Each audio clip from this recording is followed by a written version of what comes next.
Okay. Hello, good morning, and thank you for participating in today's webinar on community health choices and other home and community-based service programs for adults with physical disabilities and brain injuries. This webinar is funded in part by the Pennsylvania Disability Advocacy Fund, which is a fund of the Foundation for Enhancing Communities, and the Edith L. Trees Charitable Trust. My name is Sherry Mamis, and I'm a managing attorney at Disability Rights Pennsylvania.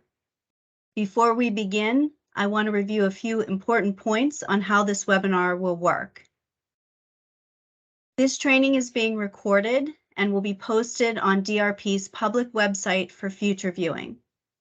During the entire presentation, your cameras will be off and your microphones will be muted to limit background noises and other potential distractions. If you have a question, please enter it into the chat at any time during the presentation. We will do our best to answer it today during the webinar, but if we can't, we will follow up afterwards. The chat feature is located at the top of your screen in the little text bubble. DRP's contact information is included at the end of the PowerPoint for this webinar, and you can contact us after the presentation if you have any additional questions. For those of you who may not be familiar with Disability Rights Pennsylvania, we are the organization designated pursuant to federal law to protect the rights of and advocate for Pennsylvanians with disabilities. Among other things, we operate an intake system which you can call if you have disability-related problems or questions, and we can try to provide information, advice, and referrals. We also provide direct representation in some cases, focusing on system reform cases. We engage in policy work to advance the rights and interests of people with disabilities. We also provide education through presentations and webinars like this one, as well as publications on a broad range of subjects, which are available on our website. Those publications include several about the subjects we're going to discuss today, and the links are near the end of the PowerPoint. And now it is my pleasure to introduce your speaker for today, Robin Resnick. Robin has been a staff attorney at DRP for almost 30 years and has worked on a variety of cases to promote the full inclusion of people with disabilities in community life, including cases to secure community alternatives for people with developmental disabilities and mental illness who are unnecessarily institutionalized, to address wrongful denials of medical assistance benefits for people with disabilities, and to remedy disability discrimination in housing, government services, and public accommodations.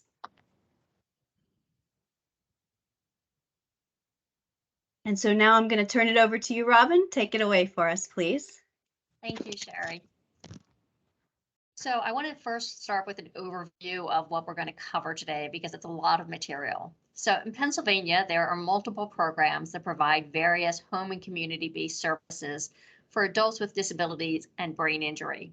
By home and community-based services, I'm talking about specifically those services that enable people with disabilities to remain in their own homes and communities rather than the more routine healthcare services that are covered by traditional health insurance, including Medicaid. In this presentation, we're going to focus on 4 key government programs. The first is the Community Health Choices Home and Community-Based Services Waiver, which I may sometimes just call CHC. We're going to talk about the LIFE program and the Act 150 program and the Options program. Those first 3 programs, CHC, LIFE, and Act 150, are administered at the state level by the Pennsylvania Department of Human Services, or DHS.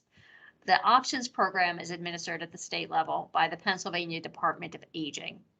We're going to discuss the differences between these programs, what services are available in each of them, what the eligibility criteria are, and how to apply. After that, I want to focus on challenging decisions involving these programs. We're going to talk about grievances and appeals for people who are enrolled in the CHC Home and Community-Based Services Waiver. So for example, if they're disappointed with their services or if they've been denied services, how they can challenge that through the grievance and/or complaint process. And then we're going to talk about the DHS Fair Hearing System. And that is really the last stage of the grievance and complaint process, but it's also the process that's used if a person applies for the CHC waiver, the LIFE program, or the Act 150 program, and is just denied eligibility. You would go to a fair hearing. Next.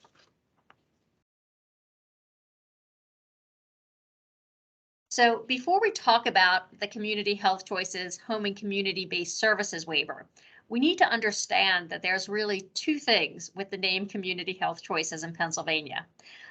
There are two different programs, and there's not complete overlap between the participants. When most of us in the disability community refer to waivers, we're talking about Medicaid home and community-based services waivers that enable people to get services they need to avoid institutionalization. This tends to be more specialized services like residential habilitation or vocational services, personal assistance services, home and vehicle modifications. But of course, Medicaid recipients, including those who are enrolled in waivers, are entitled to a whole host of physical health services through Medicaid. And this is what I would call regular or traditional Medicaid benefits. This would include things like doctor's visits or hospitalization, laboratory and x-rays, prescriptions, home health services, certain types of therapies, and durable medical equipment like wheelchairs. And in Pennsylvania, most Medicaid recipients receive those basic healthcare services through what's called a physical health choices MCO. The choice of the MCO that a person in Medicaid will get those physical health services from really depends on where they live. The program is divided into 5 regions. But Pennsylvania has also created a separate program more recently that also provides those regular Medicaid physical health services. And that program is called Community Health Choices. And Medicaid participants who are enrolled in Community Health Choices choose from one of 3 MCOs that operate statewide. So if you are eligible for that part of the Community Health Choices program, it doesn't matter where you live. You choose from one of the 3 statewide MCOs. Next. The only Medicaid participants who will receive their physical health services through Community Health Choices are those who fall within one of 3 groups and who are 21 or older. The first group are those who are duly eligible for Medicaid and Medicare. In other words, you're enrolled in both Medicare and Medicaid and get benefits through both programs. That's called duly eligible. And those people have to be enrolled in the Community Health Choices program to get their physical health services through Medicaid. The second group are those who reside in nursing facilities. So anyone living in a nursing facility and who is enrolled in Medicaid will be in one of the Community Health Choices MCOs. And the third group of people are those who are determined to need a nursing facility level of care and who are enrolled in the Community Health Choices HCBS Waiver. So the last group of people, the group of people who I highlighted, brings us to the separate but overlapping CHC Home and Community-Based Services Waiver, which is really what we want to focus on today. This program includes services that are broader than the traditional Medicaid services, as we'll see in a minute, but it's administered by the same statewide Community Health Choices MCOs that provide the physical health services to all of those other people. Individuals are not automatically enrolled in the CHC Home and Community-Based Services Waiver. They have to apply, and we'll discuss the application process in a minute, and they have to be determined to meet the eligibility criteria. So in sum, everyone who is enrolled in the CHC Home and Community-Based Services Waiver is also enrolled in the broader Community Health Choices program that provides them their physical health benefits. But not everyone who is enrolled in the CHC Physical Health Program are also enrolled in the Community Health Choices Home and Community-Based Services Waiver. And while we want to focus on the waiver today, it's important that we understand the differences between those programs, because when we're told by a client, for instance, that they're in the CHC program and that they have a CHC MCO, that does not necessarily mean that they're in the Home and Community-Based Services Waiver. They may simply be someone who is duly eligible for Medicare and Medicaid and therefore get their physical health services through the Community Health Choices MCO. They would have to apply separately for the waiver in order to be eligible for that. Next. So to be eligible for the CHC Home and Community-Based Services Waiver, there are several criteria. Again, you have to be 21 or older, live in Pennsylvania, determined to be nursing facility clinically eligible. And we're going to talk about what that means and how that's determined in a little while. And you also have to meet certain financial income and resource requirements. Your income can't be more than 300% of what's called the federal benefit rate, which is really the SSI level. And in 2022, 300% of the federal benefit rate equates to $2,523 per month. And you can't have resources of more than $8,000 for a single person. Now, I should say what constitutes income and what constitutes resources can be a complicated question. Not everything counts, but these are the general standards, and that's really what you want to sort of make sure you meet. Next.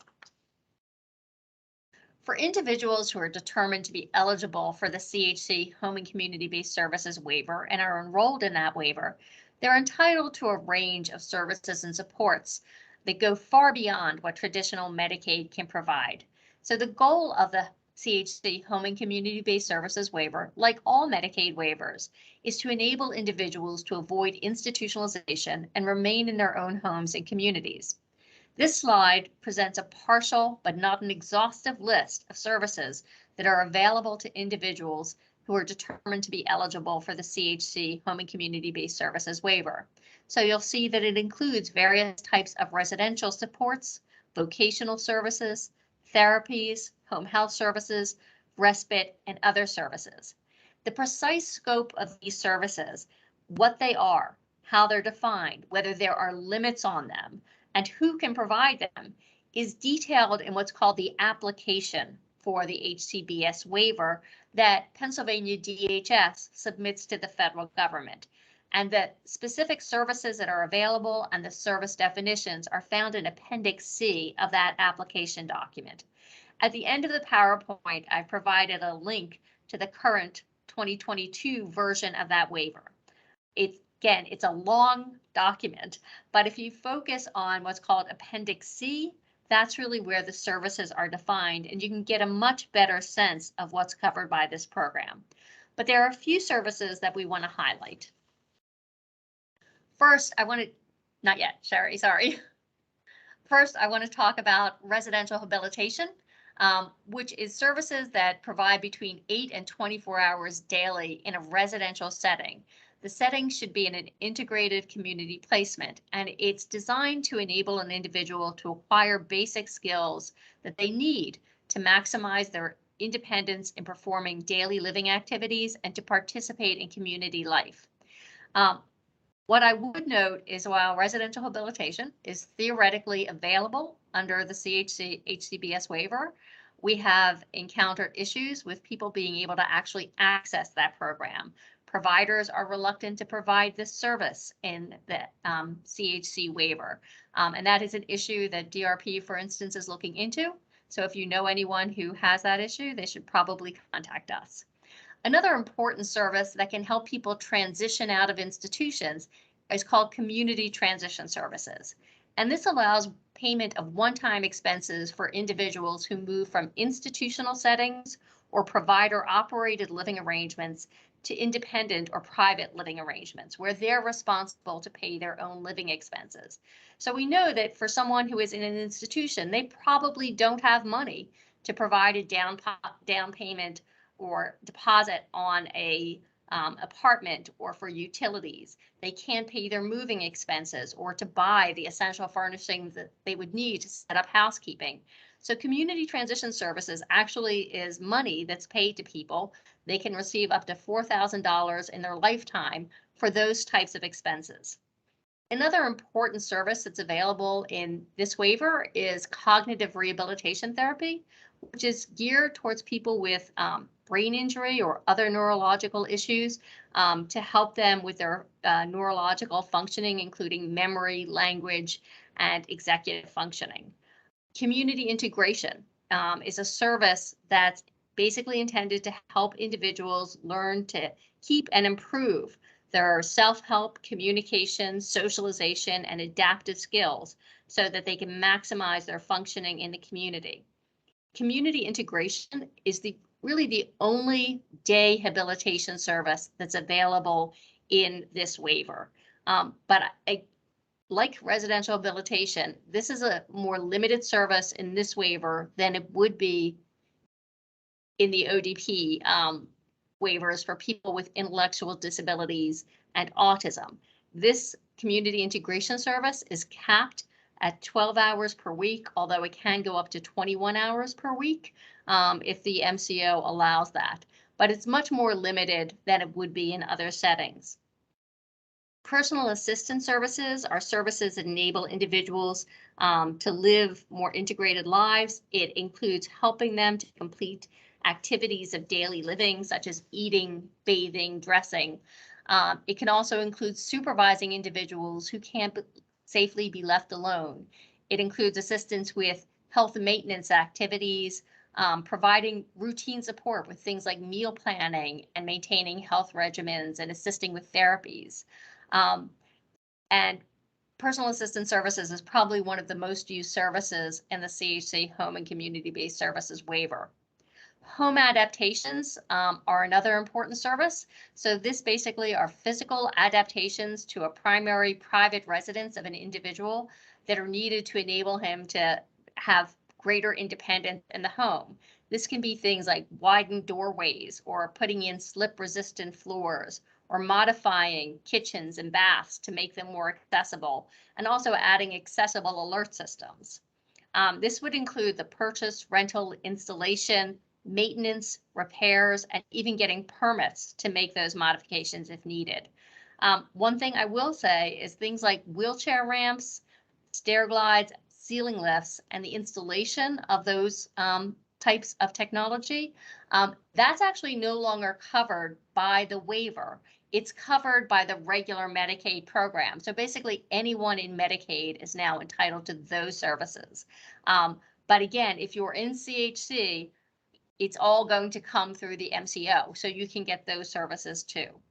And finally, I want to mention vehicle modifications, which are modifications to a car or a van to make it accessible or usable by an individual with disabilities. So this can be things like a lift, a portable ramp, or alterations to seats or wheelchair docking systems and driver control devices.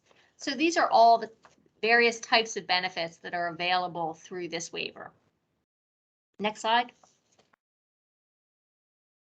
Next. Now I want to turn to the LIFE program. Under federal law, states can offer what are called Programs for All-Inclusive Care for the Elderly programs, or PACE programs. In Pennsylvania, the PACE program is called the Living Independence for the Elderly, or LIFE program, because the PACE acronym means something else in Pennsylvania. It's some sort of prescription drug program. To be eligible for the LIFE program in Pennsylvania, you have to be 55 or older.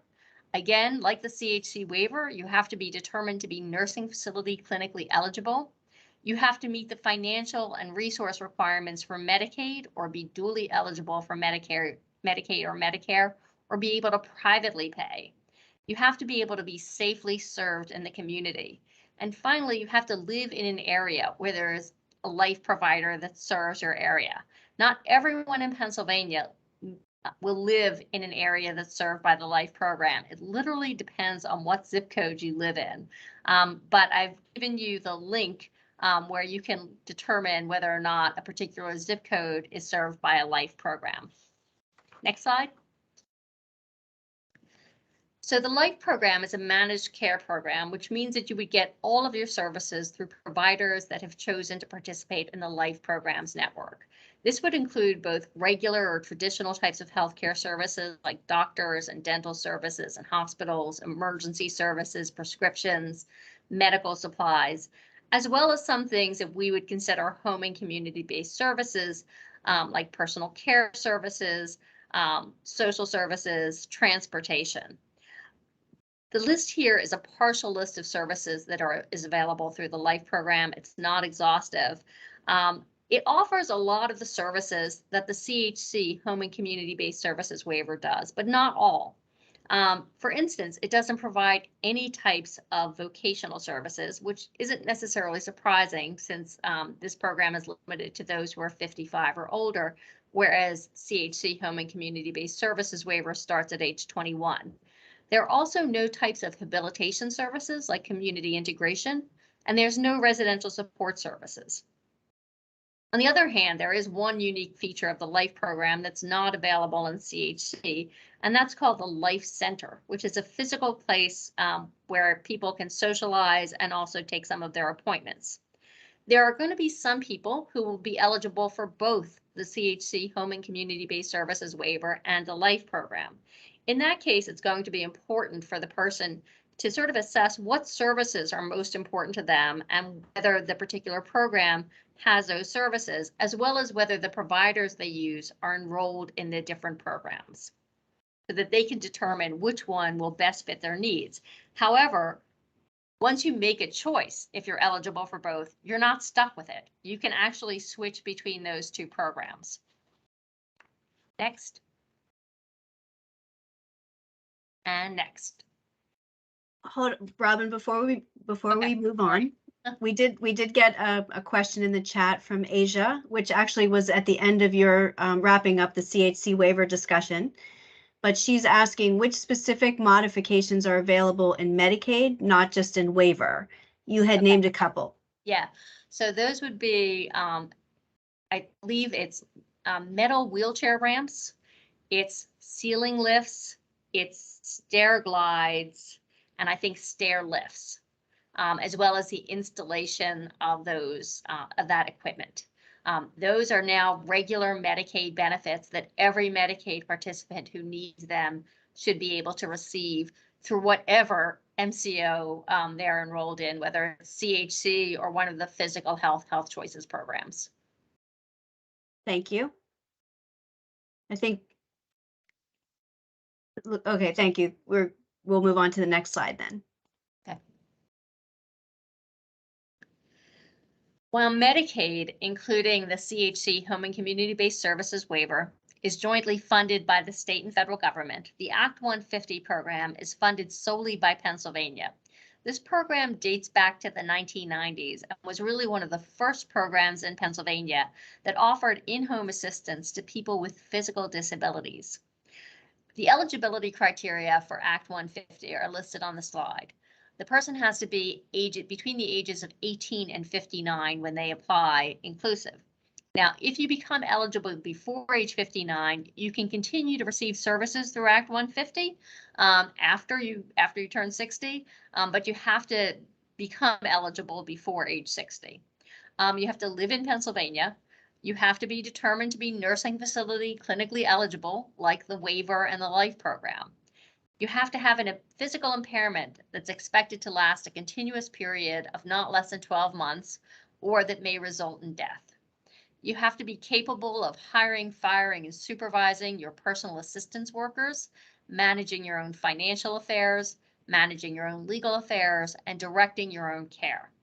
Now, these requirements stem from the statute that creates Act 150. In the statute, it says that in order to be eligible, a person must be, quote, mentally alert, end quote.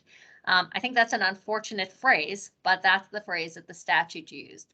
And these be capable of requirements that I've listed here, that's pretty much how DHS interprets that mental alertness requirement. So there's really no way around that. I will say many, many years ago, we challenged that requirement because in fact, you can be in the Act 150 program and receive services and never have to do any of these things. You could have your program do them for you, but it didn't matter. So you still have to, at least in theory, be capable of doing those things. And finally, your income and resources have to be too high to qualify for the CHC HCBS waiver or the LIFE program. Again, because this is purely a state-funded program, unlike the waiver, which is funded in part with federal funds, Pennsylvania wants to maximize the access to federal funds. So if you can qualify for a program that's federally funded, they want you in that program. But there are a lot of people in Pennsylvania who may have worked their whole lives or have income from other resources. They're not going to qualify for the waiver or the LIFE program, but they can then get at least some services through Act 150 because they can qualify for Medicaid. I also want to say that because this program is purely state funded, it's not an entitlement like Medicaid. And so theoretically, the availability of services in the Act 150 program can be limited, and DHS can have wait lists if the state funds are not sufficient for all the people who are eligible. There is not now a waiting list, and we have been successful in the past in challenging when there are waiting lists, but that is theoretically a problem that can arise with this program. Fortunately, there are no waiting lists now. The services in the Act 150 program, though, are far more limited than those services that are available through the CHC waiver and through the LIFE program. The only services a person can get in the Act 150 program are personal assistance services, which includes basic personal assistance service, which is assistance with activities of daily living, with therapies, some support service. It can also include overnight personal assistance for supervision, and some ancillary personal assistance services, such as homemaker services, assistance with cognitive tasks. And personal assistance services used to be called attendant care services. That's why this was called the attendant care program, and that's what the statute refers to. But DHS basically now calls those types of services personal assistance. The only other services you can get are personal emergency response systems, which are basically, a type of technology that enables you to contact emergency responders if you're in trouble. Some financial management services that help you with hiring, firing, paying the staff, and service coordination. People who are enrolled in the Act 150 program, again, because you can have income that's well over the amount of income that qualifies for Medicaid, they can be charged copays, and those copays are relatively nominal, but they will be based on the income and the number of people in the household. Next. So I now want to turn to the application process for the CHC HCBS Waiver program, the LIFE program, and the Act 150 program. It's now pretty much a single process for all of these programs. The LIFE program until recently had a separate application process where a person would contact the LIFE program that served their zip code and apply directly to them. But DHS recently has sort of tried to consolidate that into the other application processes that for the waiver and the Act 150 program. Next. So to apply for these, you would contact what's called the Independent Enrollment Broker, or IEB.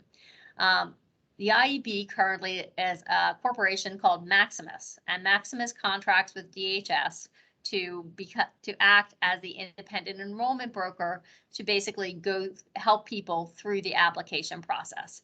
I've listed the phone number, and there's also a website which can give you more information about applying and can start the application process there. The IEB, once the person contacts them, will conduct an in-home visit to discuss the process, what has to be done, and to help complete the medical assistance application. The applicant has to submit what's called a physician certification form, and I've given you the link to that form.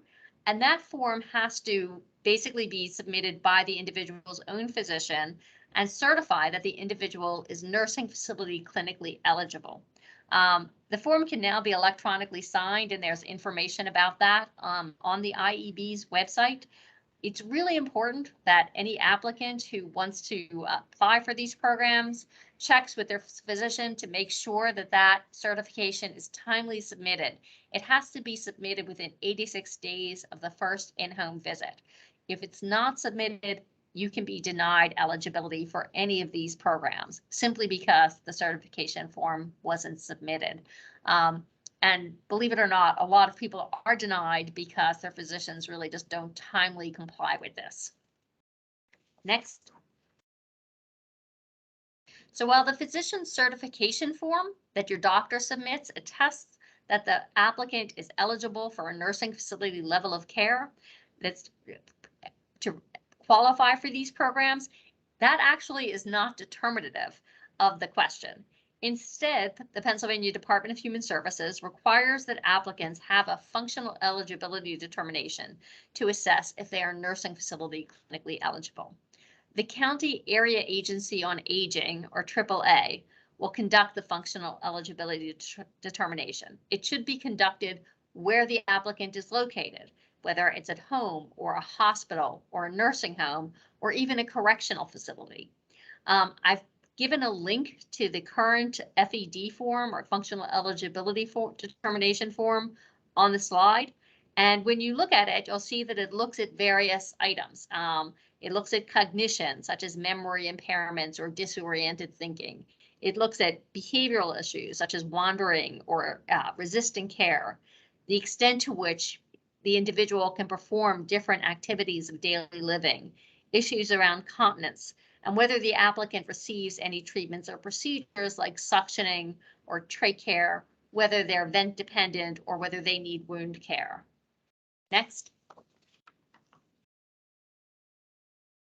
The Department of Human Services Office of Long-Term Living will review the functional eligibility determination after the Area Agency on Aging completes it, and they will determine whether they think the person is nursing facility clinically eligible. So the criteria that they will use to determine that, the standard for nursing facility clinically eligible, is written here on the form. It's that the applicant has an illness, injury, disability, or medical condition that a physician diagnosed, as a result of which they need health care and they need care and services above the level of room and board. And those care and services are either the type that would be provided by a skilled nursing or rehabilitation facility, or their health related care and services that may not be as inherently complex as skilled nursing or rehabilitation, but that are needed and provided on a regular basis in the context of a planned program of healthcare management, and that were previously only available through institutional facilities. So once that process is completed and the Department of Human Services determines that you are in fact nursing facility clinically eligible and they've received your physician certification, the last step in this process is to determine whether or not the applicant meets the financial eligibility criteria. And this basically is determined by the county assistance office. And this goes back to what I talked about in the beginning about what those income and resource standards are. If someone is already enrolled in Medicaid, that's going to be a pretty easy process because they're already going to qualify. But again, you can have higher income and resources and still qualify for the waiver program. And so that will be taken into consideration by the county assistance office. Next slide. These eligibility determinations should be made within 90 days of application. There are going to be some instances in which it's going to take longer. For example, if the applicant is in a nursing facility and needs to find housing, Department of Human Services may hold off on making the final eligibility determination until there's housing identified. But normally this should be done within 90 days.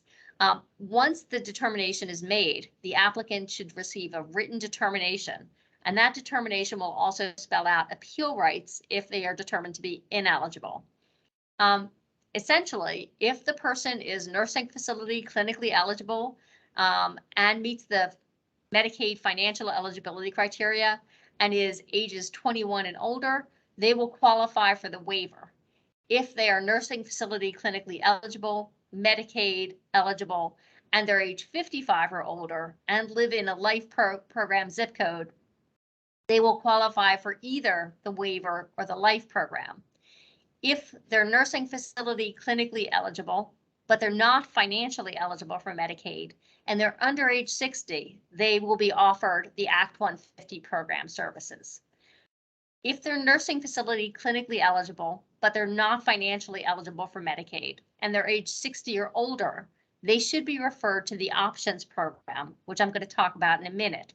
In addition, the Options program is available to those who are 60 or older, even if they're not necessarily nursing facility clinically eligible. Next slide. So an applicant has the right to file an appeal from an adverse eligibility determination. And this is called a fair hearing. The applicant has to file the appeal within 30 days of the date on the eligibility determination notice, and the appeal goes to the Bureau of Hearings and Appeals of Pennsylvania's Department of Human Services. There are several reasons why an applicant may be denied services in these programs. They may be determined not to be nursing facility clinically eligible. They may be determined not to meet the financial eligibility requirements for the waiver. For Act 150, they may be determined not to be able to manage their own attendance or own affairs. For the LIFE program, they may be determined not to be able to live safely in the community. Or it could just be that DHS didn't receive the necessary information and forms, such as a physician certification form, in a timely way. Again, the applicant should receive a notice, and that notice should state the decision, that the reason for the decision. It shouldn't just be you're denied these services. It has to give you a reason. If the reason is that they didn't receive your documentation in time, it's probably better to try and submit that documentation rather than to file an appeal. But if you think for some reason that you did submit the documentation, then maybe an appeal is appropriate. But it's important that you understand the reason for the decision, because that's going to be how you frame the appeal if you want to challenge that decision. If an eligibility decision is not issued within a reasonable time period, which is usually about 90 days from the date of application, you can also file an appeal. You could request a fair hearing from DHS's Bureau of Hearings and DHS's Bureau of Hearings and Appeals for failure to determine eligibility with reasonable promptness. Now, again, if you're just over the 90-day limit, I would probably suggest contacting the IEB and figuring out what is holding up the application, what is holding up the decision. And that can sometimes, jumpstart things and get you that decision rather than filing an appeal. But, if things are going on for a while and you're not able to get a quick answer, you can file an appeal even if you have received no written eligibility decision. We're going to go over towards the end of this how the fair hearing process actually works. And so that'll give you some more information about how to pursue these appeals. Next slide. And next.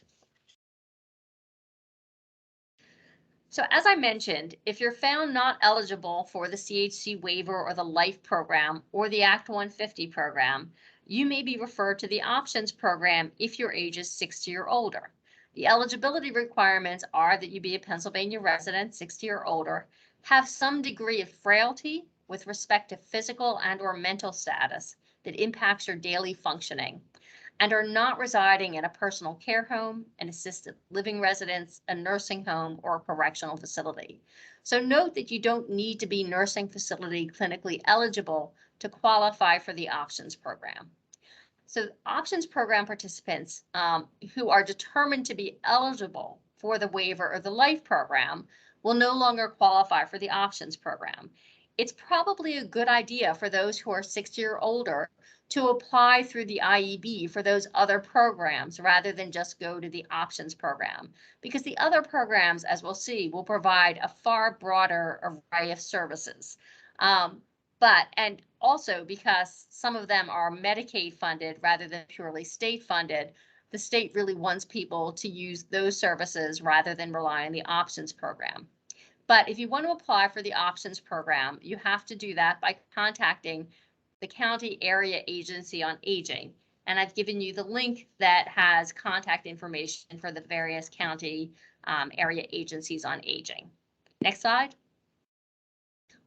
For people who are in the options program, it's actually the county area agency on aging that provides the services.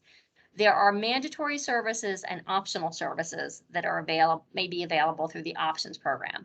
Mandatory services are those that the area agency on aging are required to apply for those who are in the program.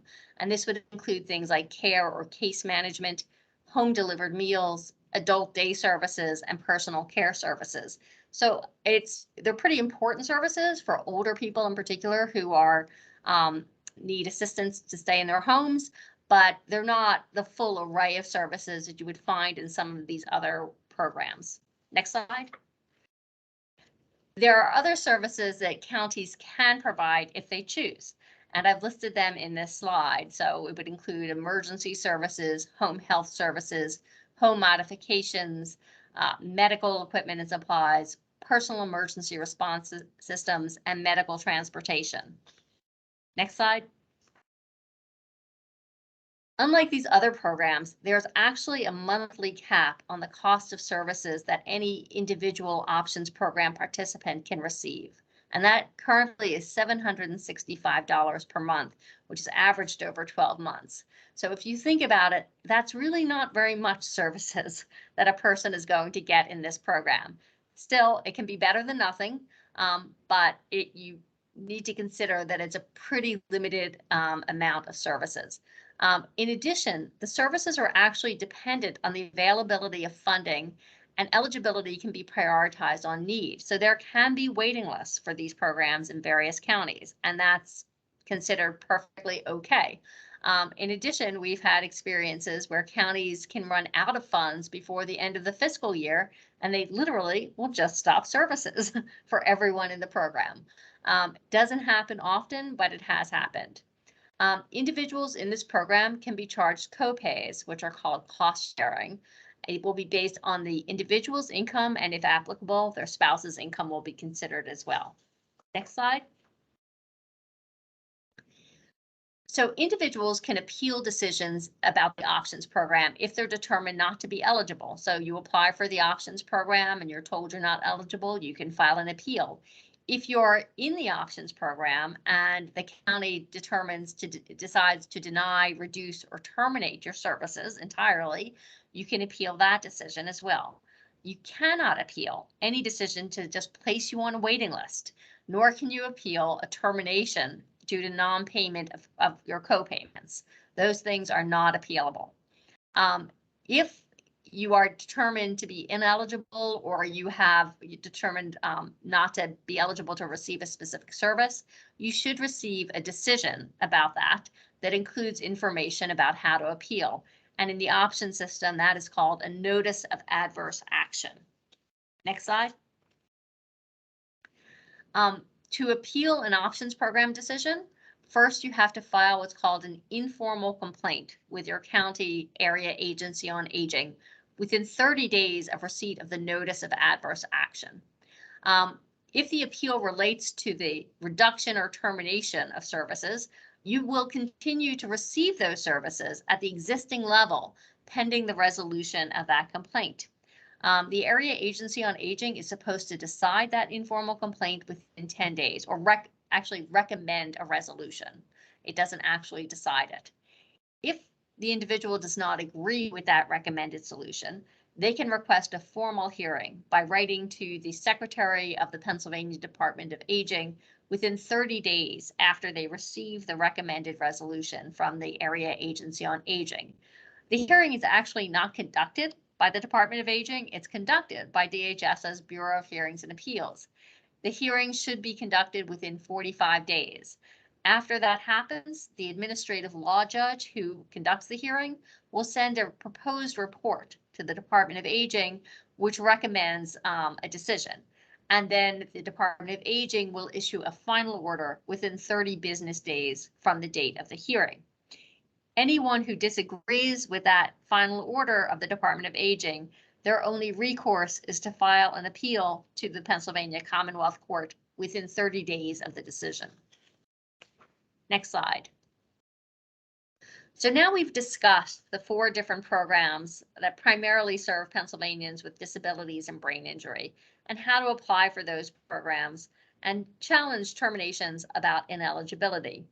So I want to now turn to primarily focus on the Community Health Choices program and how individuals who are enrolled in that program can challenge decisions when their MCOs deny, reduce, or terminate services or do other things with which the individual disagrees. We're going to start with a discussion about filing complaints and grievances, and those are all decided by the MCO, and then what to do if you're dissatisfied with the MCO's decision, how you can seek what's called external review, and then how you can request a fair hearing from Pennsylvania's Department of Human Services Bureau of Hearings and Appeals. And generally, you cannot seek a fair hearing until you've gone through this process of filing a grievance or a complaint. Next slide. So complaints and grievances are actually not different names for the same thing. They're actually very unique things that address different subjects. A complaint is a dispute or objection that involves either a healthcare provider or coverage, operations, or management of the MCO. A grievance is a request to have the MCO reconsider a decision concerning medical necessity and or appropriateness of a service or item that can be covered. Next slide. So I've listed here some examples of complaints, and this is not necessarily an exhaustive list, but some of the main things that would be the subject matter of a complaint to the MCO are when the MCO denies a requested service or item on the basis that it's not covered. For example, you might want music therapy and be in the Community Health Choices Home and Community-Based Services Waiver, and your MCO is going to deny that because it's not covered. It's not in the waiver. It is in other waivers, but it's not in the CHC waiver. So that would be a complaint. If the MCO approves a requested service but does not timely provide it, that can also be a complaint. For example, you ask for home modifications. You say, I need to have my bathroom made accessible. And your service coordinator says, yes, you do need to have your bathroom made accessible. Let's start this process. 6 months later, your bathroom still isn't accessible. Maybe you want to file a complaint to see what's happening with that and how to get that process moving along. Another example of a complaint is if the MCO just doesn't decide one way or another on a request for service. You ask your service coordinator for something and you never really get a straight answer about whether they're going to cover it or not. That can be a complaint. If you've actually already filed a complaint or grievance about something and then the MCO doesn't deny it within the time periods that are required, and we're going to talk about those time periods, you can file a complaint about that. Another big area of complaints are just dissatisfaction with any provider services. You go to a doctor and you feel that they were disrespectful or they didn't really meet your needs. That can be a complaint because, you know, the MCO is supposed to make sure that the providers in their network are doing a good job. If you're unable to find a provider in your MCO's network who can meet your needs, and the MCO is not allowing you to go out of network, that can also be a complaint. Next slide. So here are some examples of grievances rather than complaints. And again, this is not an exhaustive list, but these are probably the primary reasons why a grievance would be filed. The first is if the MCO denies, either completely or in part, a request for a service or an item on the basis that it's not medically necessary or appropriate for you. For example, you say, I need speech therapy.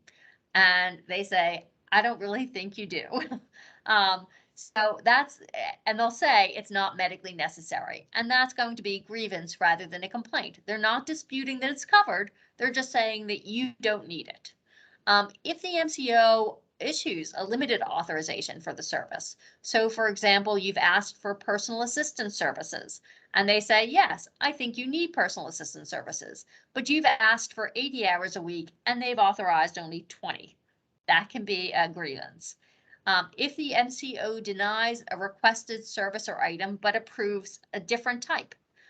So it might approve, a different type of assistive technology than what you've asked for. That can be a grievance. And finally, maybe the biggest area is when the MCO simply reduces the amount of, or suspends, or terminates a service that it had previously authorized. So in the past, the MCO has said, you're entitled to get 80 hours a week of personal assistance services. That has to get reauthorized periodically. And so the MCO, when the reauthorization comes around, says, I don't think you need 80 hours a week anymore. I'm only going to approve 40 hours a week. That should be a grievance rather than a complaint. So sometimes it's clear when it's a grievance versus a complaint. For example, anything that's related to any services that are done by a provider, such as poor or discourteous treatment, that's a complaint. But when you get into service decisions, it is admittedly a little trickier. But if you're already receiving a service, if the service is determined to be not medically necessary completely or as it was previously authorized, that's going to be a grievance. If they tell you that it's not covered, if they use that term, that's going to be a complaint. Next slide. So now I want to go over some general information that would apply to both grievances and complaints. First, complaints and grievances can be filed by phone with the MCO or in writing. The MCO member handbook will provide information about the complaint and grievance process, including phone numbers that participants can call to file a complaint or grievance.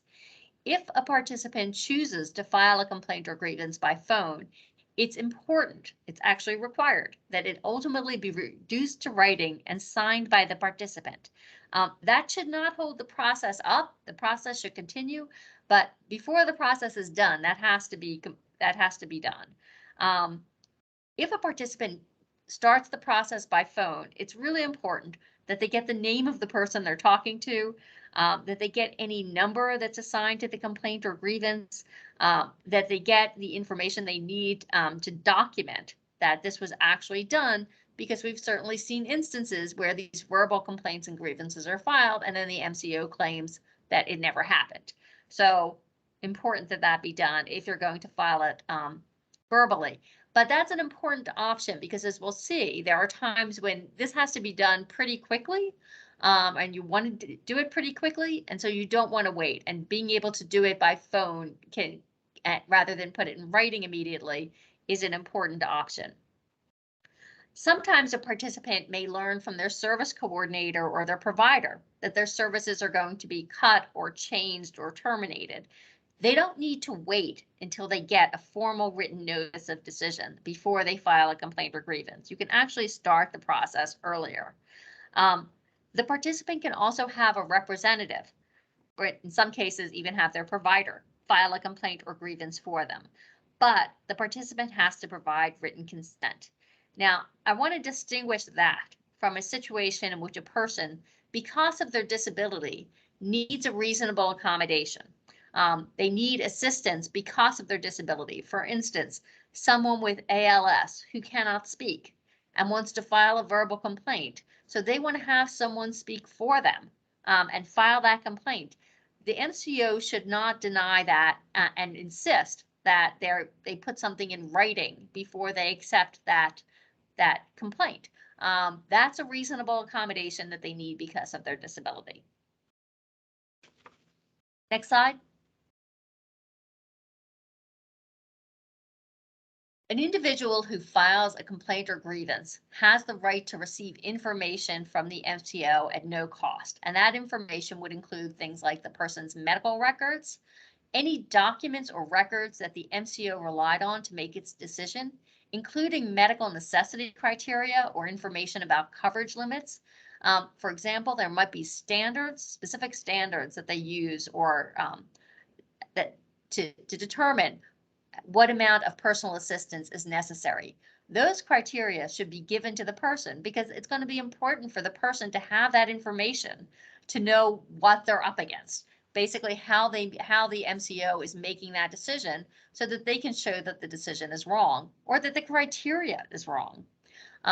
The person should also be able to get new or additional information that the MCO considered or relied on in connection with the complaint or grievance. An individual who files a complaint or grievance also has a right to present evidence and argument at, I'm not sure I'd entirely call it a hearing, but certainly at a place where people come together to present the information and evidence. The MCO is supposed to be flexible in scheduling the complaint or grievance to enable the individual to participate. There should be at least 10 days notice given to the individual unless the complaint or grievance has been asked to be expedited. Next. Who decides the complaints and grievances? So the individual is entitled to have independent decision makers. And basically the rules are that if it's a complaint, it has to be decided by one or more persons who works at the MCO. If it's a grievance, it has to be decided by a committee of at least 3 people, and at least 1/3 of the committee members have to be comprised of individuals who are not employed by the MCO. Whoever is on making the decisions about complaints or grievances, those decision makers can't be anyone who was actually involved in the challenged decision or action. In addition, complaints or grievances that involve clinical issues have to be decided by a licensed physician who practices in the same or similar specialty area as those that are involved in the issues raised in the complaint or grievance. And again, an individual who files a complaint or grievance has the right to language interpretation services that are free. So if you need to have interpretation in any language, the MCO is supposed to make sure there's an interpreter there, and you cannot be charged for that. They are also entitled to have disability accommodations, including sign language interpreters, large printed materials, or individuals who can assist you to present information if you need that. Next slide.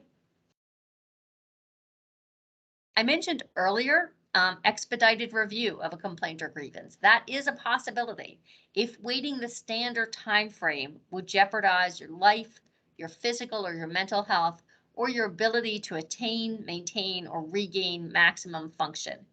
A person who wants to get their complaint or grievance expedited has to submit a doctor certification within 72 hours of the request to support the need for expedited consideration.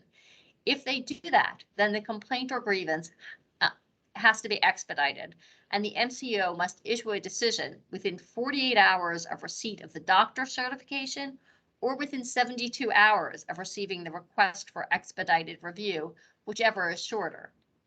The individual, of course, can request a 14-day extension of this because it's a pretty short time frame. And they still want to make sure that they present the evidence that they need to present. And sometimes doing that within 2 to 3 days is going to be difficult. So you might want to extend that up to 14 days if it's necessary for you to present that information. Next slide. When do you need to file a complaint or a grievance? So a complaint has to be filed within 60 days of the date the individual received a notice from the MCO that it denied a service or item on the basis that it's not covered, that it denied payment for a service or item that had been provided, or that it denied a request to dispute a financial charge. Or if the issue is that the MCO should have provided the service but just didn't provide a service, it has to be filed within 60 days of the date the service should have been provided. Let me just explain that for a minute. There are certain services that have fixed timelines where participants should receive those services within a specific number of days. Those would be in the member handbook. So if, for example, it's a service that should be provided normally within 7 days and it wasn't provided, you have to appeal pretty much within 60 days of the end of that 7-day period.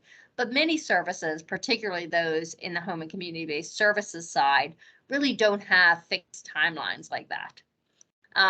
In addition, if you're filing a complaint that the MCO did not decide a prior complaint or grievance within the timelines, that has to be filed within 60 days of the date that original complaint or grievance should have been decided. There are no deadlines to file complaints about any other matters. For example, if you want to file a complaint because your doctor treated you discourteously, you can pretty much file that at any time. As for grievances, they have to be filed within 60 days of the date that you receive the notice from the MCO about the decision you want to challenge. So I'm going to discuss in a minute that if the complaint or grievance involves challenging a decision about a service or item that the person is currently receiving, there's probably a quicker timeline that you want to follow so that you can continue to receive your services. So that's going to be important to bear in mind, but the general rule is that these 60-day timelines are what's relevant. Still, even within the 60-day timeline, it's important that you probably not wait 60 days to file a complaint or grievance. You want to file it sooner rather than later. For one thing, the information is going to be fresher in people's minds. For another, it's going to compel the decision makers to make decisions faster and to take a look at what happened. So your problem is going to possibly get resolved more quickly than it would if you waited the full 60 days.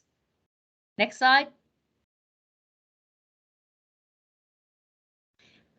So when you're dealing with a decision by the MCO to reduce or suspend or terminate a service or item that is previously provided, the person can continue to receive that service at the previously authorized level only if they do the following.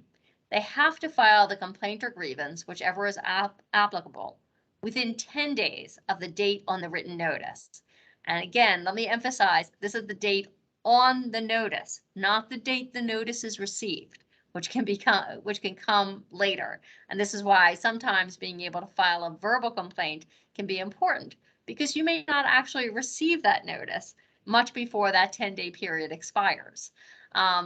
So if you file it verbally, it's done within 10 days. Otherwise, the written complaint or grievance that you submit has to be hand delivered or postmarked within that 10-day period.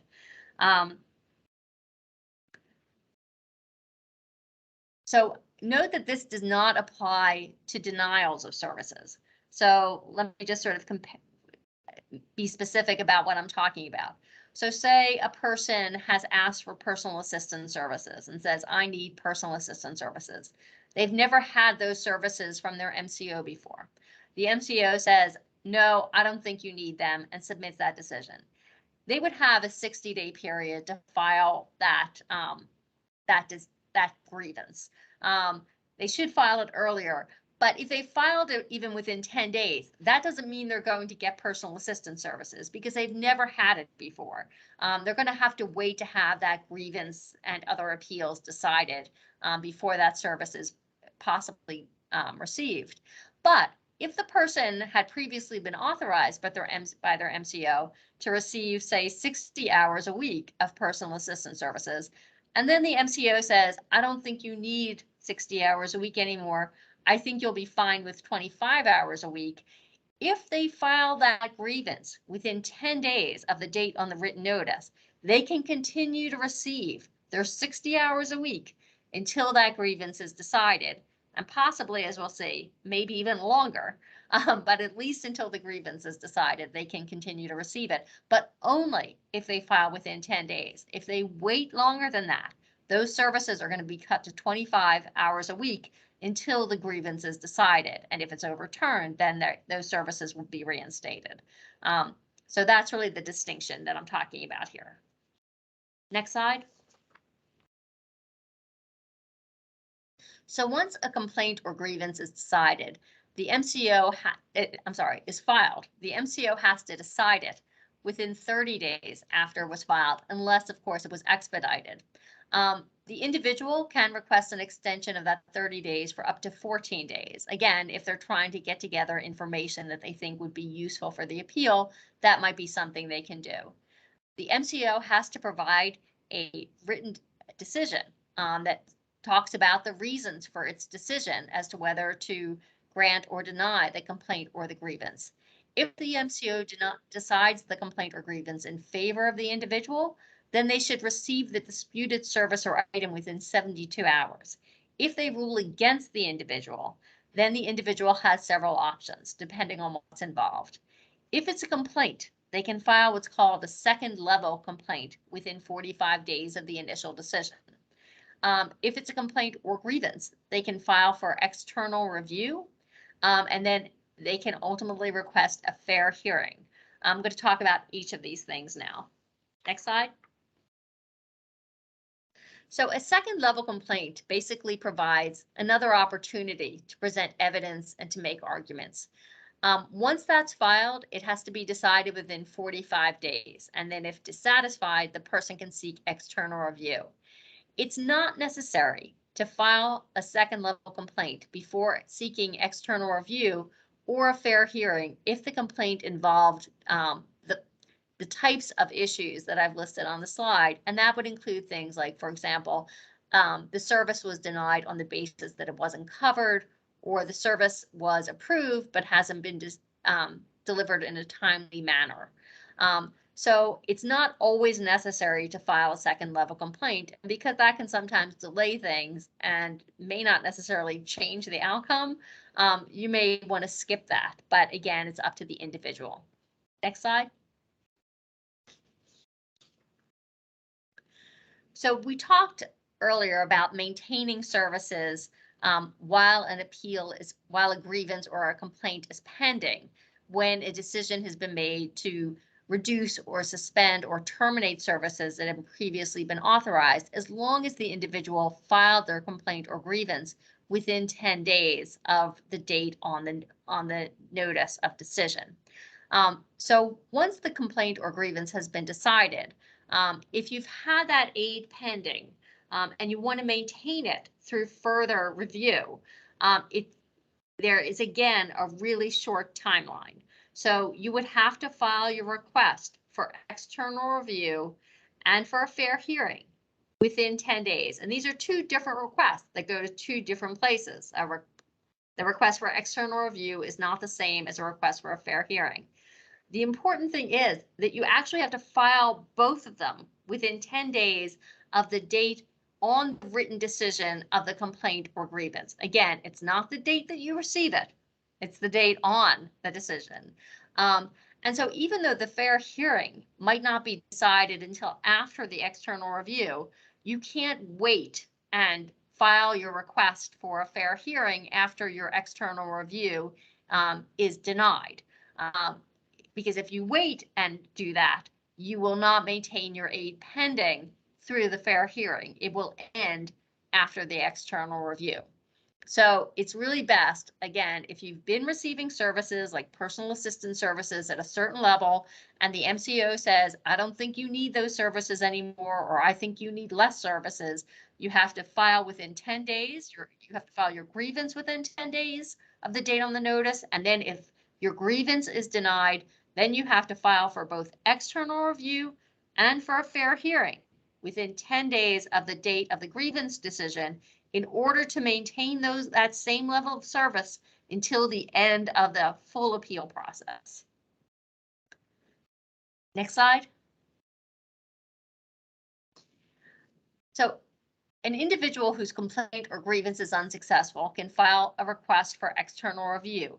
This has to be filed within 15 days from receipt of the MCO's decision. Again, if you're talking about a decision to deny services you previously received, you want to file that within 10 days of the date on the MCO's decision to maintain services.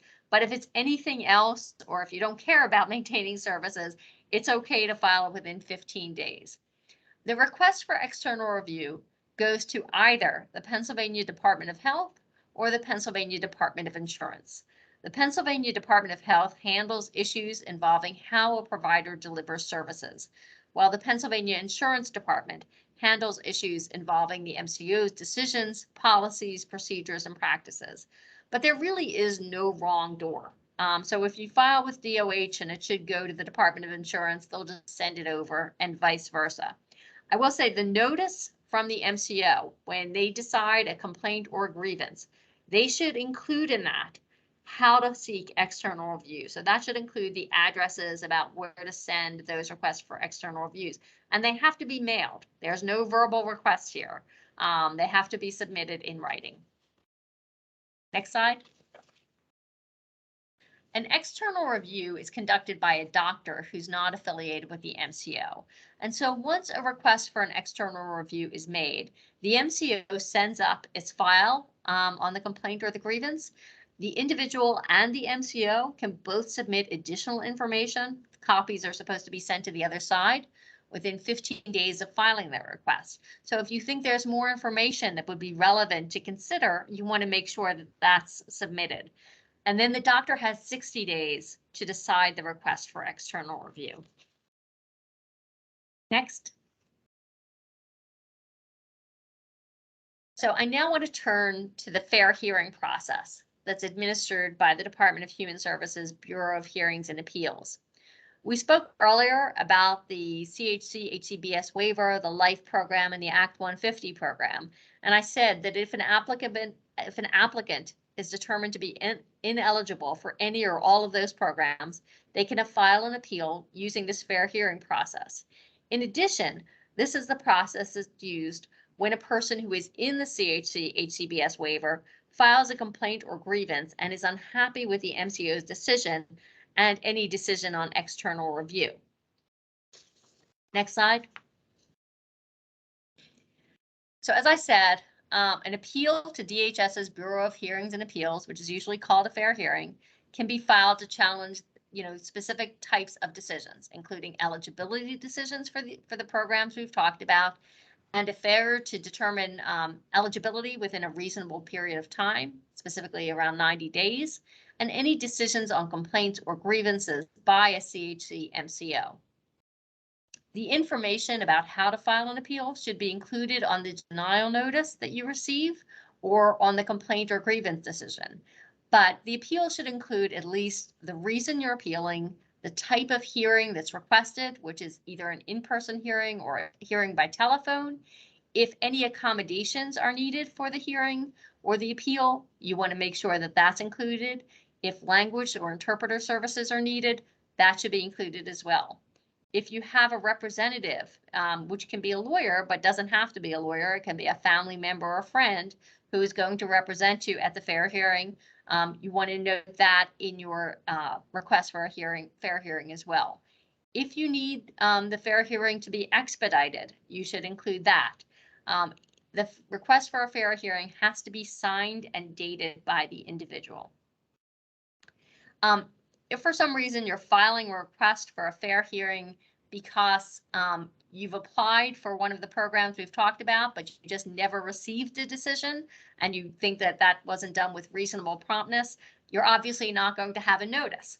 But the information about where to send that information on a fair hearing is included in our publication about challenging eligibility and service decisions, and the link to that is at the back of this PowerPoint.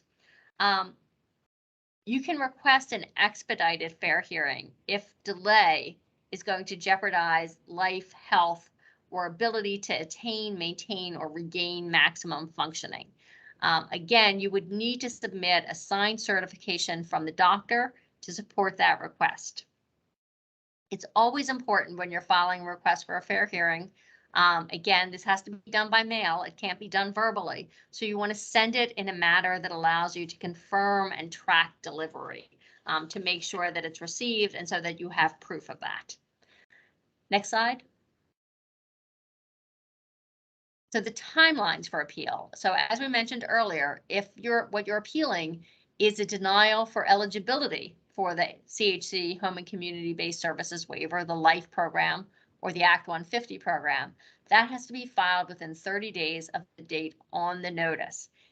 On the other hand, if you're appealing a decision by a CHC MCO that from a decision on a grievance or a complaint, you have 120 days from the date on the notice or decision.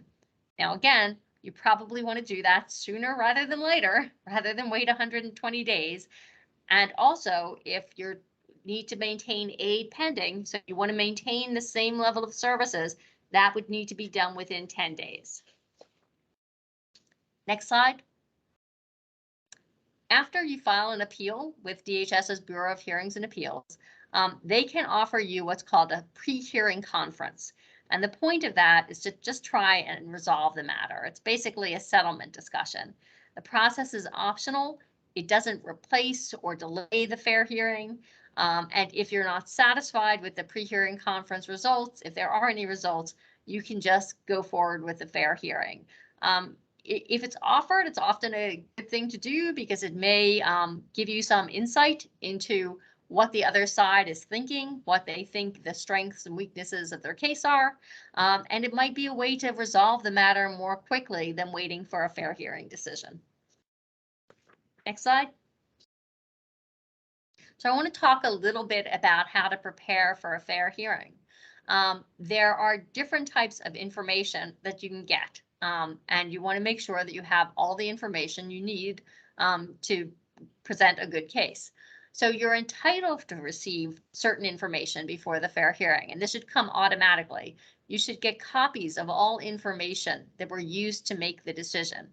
You should get copies of all documents that the other side is going to present at the hearing. And you should get the names of the witnesses who are going to testify for the other side. In addition to that required information, and I should say that if you don't get that required information, you should contact either Maximus, which is the independent enrollment broker, if we're talking about a fair hearing about an eligibility for one of the programs, or you should contact your MCO if we're talking about a fair hearing involving a grievance or complaint of an MCO decision.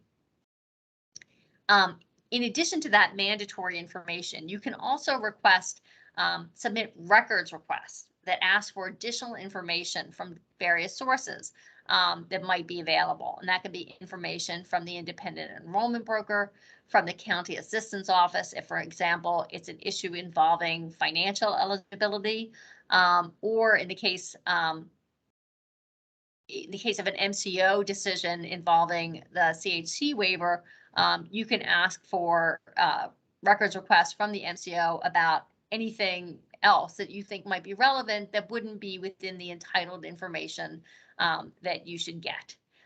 Additionally, you can ask the Bureau of Hearings and Appeals to issue subpoenas to get either additional records or requests from other persons or organizations, or to ensure that witnesses will appear.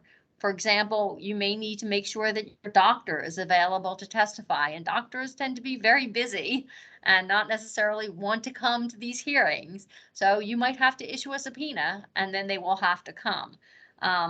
So those are sort of the three main sources of different information that you might need. Next slide. So individuals should receive at least 10 days notice before the fair hearing date, unless it was expedited. Again, they can represent themselves or they can have someone else represent them. They can present evidence. This includes witnesses and documents. They can cross-examine the other side's witnesses. They can object to evidence, and they should object to evidence. If the other side tries to submit evidence about a reason for the decision that is different from the reason that's stated in the notice, it's really important to object to that, because they should be bound by the decision that's in the notice. That the reason for the decision really can't drift, because you have the right to know what the reason was, and you're preparing to address that reason rather than some other reason that they come up with at the hearing. If the other side tries to use documents or present witnesses that it didn't identify before the hearing, you should object to that as well. If necessary, if you think you need to add more information after the hearing, you should ask the hearing officer to hold the record open, and they can do that for up to 5 business days so that you can present additional information. And the individual can also ask to submit post-hearing letters that summarizes the evidence and their argument for why they should prevail. Next slide. So the Bureau of Hearings and Appeals is supposed to issue a decision on the appeal within 90 days of the date the appeal was filed. If the appeal was expedited, it has to be issued within 3 days of the date that appeal was expedited. The 90-day period does not include any time where there was a postponement or continuation that the individual requested. So individuals can sometimes want a request for a continuance because they're trying to get evidence together, trying to get their witnesses together. So maybe they ask for a 5-day extension. Those 5 days will not count in that 90-day period. What happens if you don't get a decision within that 90-day period? Well, then you can request what's called interim assistance. And interim assistance really is something where you say, I filed this appeal 90 days ago. I haven't had a decision. Please provide the services I've requested. And theoretically, they're supposed to provide the services you've requested. That is the interim assistance until the decision is made. Next slide. If the person is unhappy with the fair hearing decision, there are 2 options. The first option is to ask the Secretary of the Department of Human Services for reconsideration. That request for reconsideration has to be filed within 15 days of the date of the decision. The other option is to go to court. You can file an appeal with the Pennsylvania Commonwealth Court, and that appeal has to be filed within 30 days. However, if you ask for reconsideration from the Secretary, you don't have to file the appeal with the Commonwealth Court until 30 days from the date the Secretary issues a decision on the request. In terms of timelines for when a reconsideration has to be decided, there is none. And so the Secretary can take a very long time to to make a decision on reconsideration. So sometimes it's a good idea to seek reconsideration. Sometimes it's not. It sort of depends on, if you think you can get like a better result going to court more quickly, or if you have actually even a lawyer who is going to be willing to represent you in court. Otherwise, reconsideration might be a good idea. And that is really all I have. So open to any other questions or comments or concerns. Okay, this is just a reminder that if anybody has any questions at the moment, you can just put them in the chat and we'll try to address them. If you don't have any now, but you think you might have some later, you can reach out to us at any time. We're going to show you in the next slides our contact information so that you can contact us. We have an intake line, as we mentioned earlier, that runs Monday through Friday from 9 a.m. to 3 p.m. You can call for information, as well as anybody who has any disability related problem or issue that wants to talk to one of our staff can contact us through our intake line, and we'll try to provide information, advice, and referrals pursuant to that. So Robin, I'm going to advance to the next screens while we're waiting to see if anybody has any questions.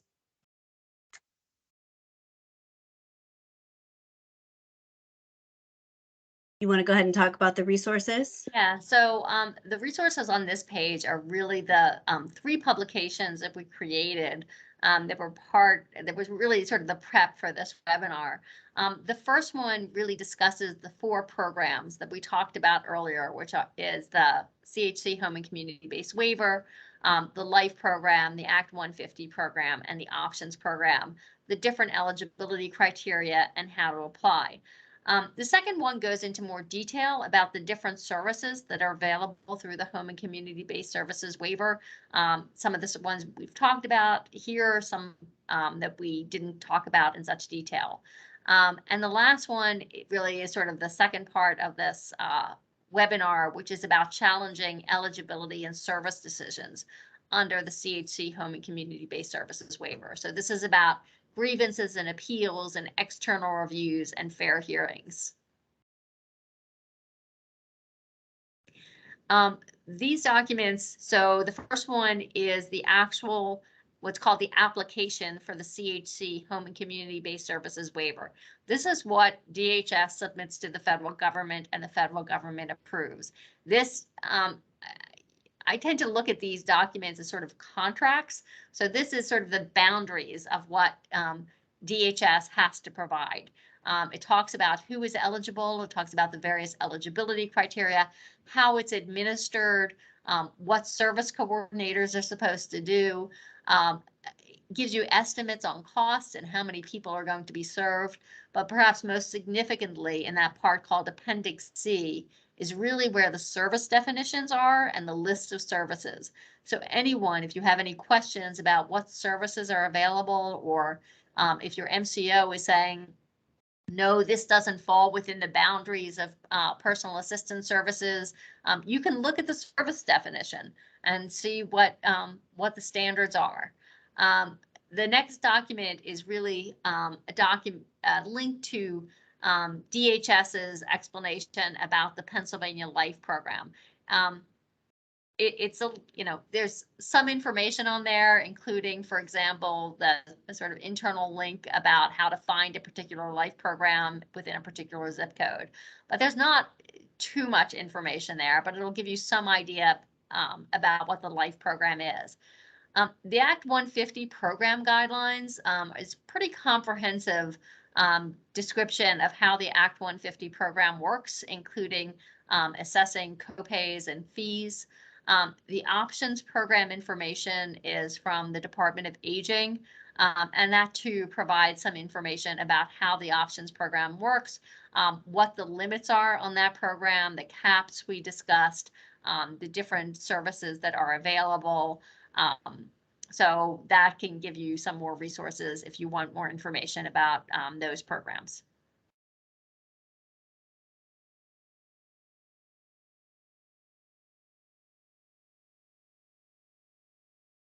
Okay, we do have a question in the chat, Robin, from Teresa, and I apologize if I'm saying your name incorrectly, Teresa.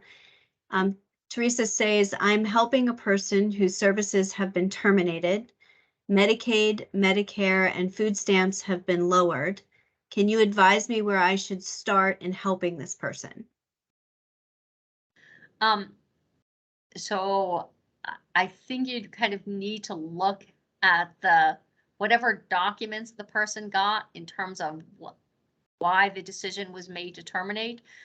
Sometimes if you're talking about Medicaid and food stamps, it sounds like it might be an issue about income or resources, that the person's income or resources are too high. It's really important that you look at those documents because that's going to state the reason. It's also going to state the appeal process and the timelines. And so it's really important that you look at that and that you file the appeals in a timely way.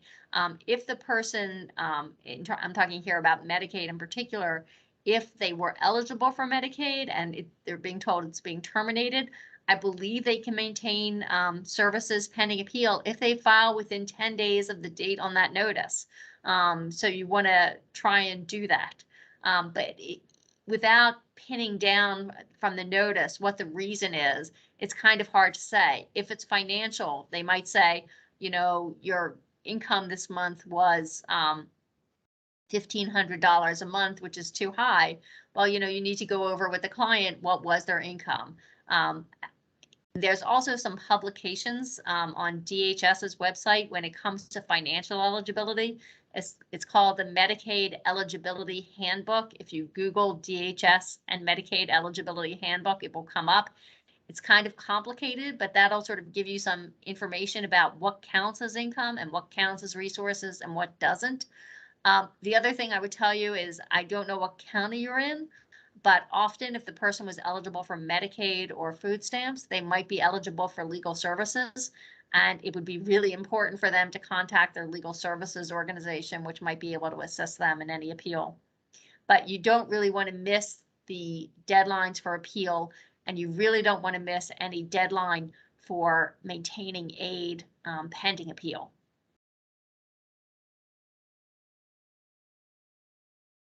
Thank you, Robin. I think that is the only question I saw in the chat. So I think what we can do now is conclude the webinar. But again, this is the slide with all of our contact information. So please feel free to reach out to our intake line if you have a specific question or need any other information about anything that we talked about today.